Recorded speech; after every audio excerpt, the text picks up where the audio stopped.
What's going on? So, been watching a lot of YouTube videos lately on tool belt setups, specifically Badger setups. Seeing how other guys set up their rigs, and I thought I'd just show off mine.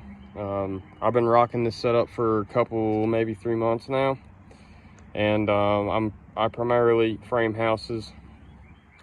We build houses, but build frame, side, and trim them out, so anything carpentry related. But primarily what I've been doing since I've had the Badgers has been framing one, and it's really worked out well. I don't really carry a whole lot, don't need to. You know, you see guys carrying a lot of tools, and I'm gonna show a couple other tools in this video that I keep close to me, but I don't keep them on me, just because you don't need the weight. And sorry for the background noise here, motorcycles and that. But yeah, let's just go over kind of how I set it up. So this is the Badger's side-by-side sawdust rig. You can buy these on Amazon. That's what I did. It runs you about $3.75. And then the suspenders themselves are the sawdust suspenders. And I actually, you know, I haven't really used them yet. But I had these suspenders specifically, but I had a Badger rig in the past that was just the standard one. I got rid of it because it just wasn't working for me, and I really wanted to try Diamondbacks. I ran Diamondbacks for years, but I love those suspenders in the past, so I'm sure, I mean, I don't even think they've changed nothing about them, so they'll probably be the same. But I've been running it without the suspenders, so you know, really, it's really the only tool belt I've ever been able to wear comfortably like that. I just got the suspenders because I'm kind of just wanting to have them. So, all right, we'll start off with my left side. Again, I don't carry a whole lot. I carry some electrical tape because you just never know when you're going to need it. 3-inch screws usually go in this one, and then this is kind of like a junk slash hand bangs. This is just a half a clip of 8s, or 2 3/8. There's some reefing tacks in there. It's just kind of like a junk pocket. Everyone's got one. And then these are where my main fastener go. Right now it's 3-inch Galvy spirals. And then there's some other crap down there right now. Speed square.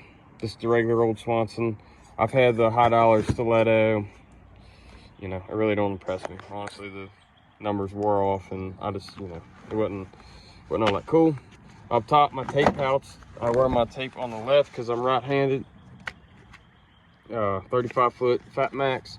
This has also got the bit holder, but like I said, I don't use that. I just run my tape on the left because I'm right-handed, and I like pulling out my pencil and my tape at the same time. On the right side, oh yeah, also, I do have the cat's paw thing here, but I'm gonna add me something like a lot of other people have done, because I don't like how that sits. And I kind of go back and forth. Sometimes I put it over there if it's really annoying me. But in my opinion, that is a huge downfall of these bags. Like, they should just add a piece of something right here, and it would be just way better off. But anyway, I might even cut this off and put it over there. So we'll see. In the top, I got just some bits, just kind of like your normal ones. T30, there's a T40 in there. There's usually a couple T25s in there. Chalk box, Milwaukee. I run red chalk. Everyone's got their preference. Got a big old Inkzall marker in there. Pica pencil, the fine one. I don't use it a whole lot, but when I need to make a fine mark, I'll use it. My torpedo level. Some guys say not to carry one, but I do. I like having one. Pair of pliers, breaking off finish nails. These are really nice, actually. These got a little, kind of like a little thing in there where you can grab bolts. You can also cut with them. And they don't really weigh nothing, so I like keeping them in there. Help you fix a jam on a nail gun. All sorts of uses. My Olfa knife, I just started using these. I seen Matt Bangs Wood was using one, and yeah, I just started using these. I carried the regular utility knives for years, and I don't know if I'd go back. I really like that. just a regular carpenter's pencil, and then a Sharpie. So a couple different ways to mark things out, just depending on what I need to do. I label things, finer things with this. Big marks, like marking out jacks, window openings, you know, whatever, right, would be for the big marker. And last but not least, and the hammer sleeve, which I really love the hammer sleeve. This is my Douglas hammer. I have a love-hate relationship with this. I don't know if I could ever swing another hammer, but I hate the handle on this. They come loose, and they just, you know, I end up taping them up. But I'm so used to this thing now. I've been using it for about a year, and I really like it. It's balanced. You can swing up against like ceilings and right up against, you know, if you're nailing in windows, you can get kind of real tight to it if you turn your hammer sideways like that. And yeah, I really like it. So yeah, that's my bags. You know, and then as far as saws go, I live in the Appalachian Mountains, but I'm like one of the few that like to run the worm drives around here. That's just what I learned on, and that's what I prefer. So Makita 36 volt. I want the 40 volt, but I just haven't been able to spend the money, honestly.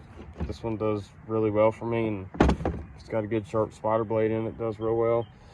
As far as framing nailers go, this is, you know, kind of most recently what I've been using. I'm a huge fan of the new tool gun, and I've had one for a long time, and I've been using it for a long time. I still do, but here recently I've been kind of going to this. It's a little bit lighter. It's got a depth setter on it. My new tool don't. It's a 21 degree gun. It's just Mataba NR90.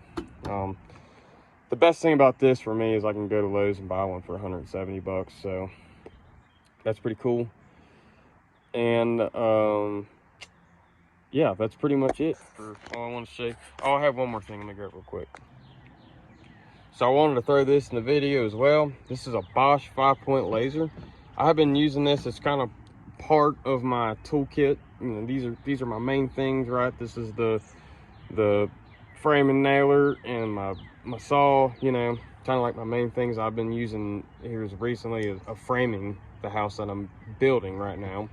You know, obviously that'll change. Sometimes that'll be a finished nailer. Sometimes I won't, you know, I always have my saw out, but I've been using a miter saw more. But as of right now, I've been using these things, and this isn't something that I've always done. I haven't always used a laser religiously, but I've been watching Kaufman Construction on YouTube, and the dude is wicked smart, and he's really turned me on to this.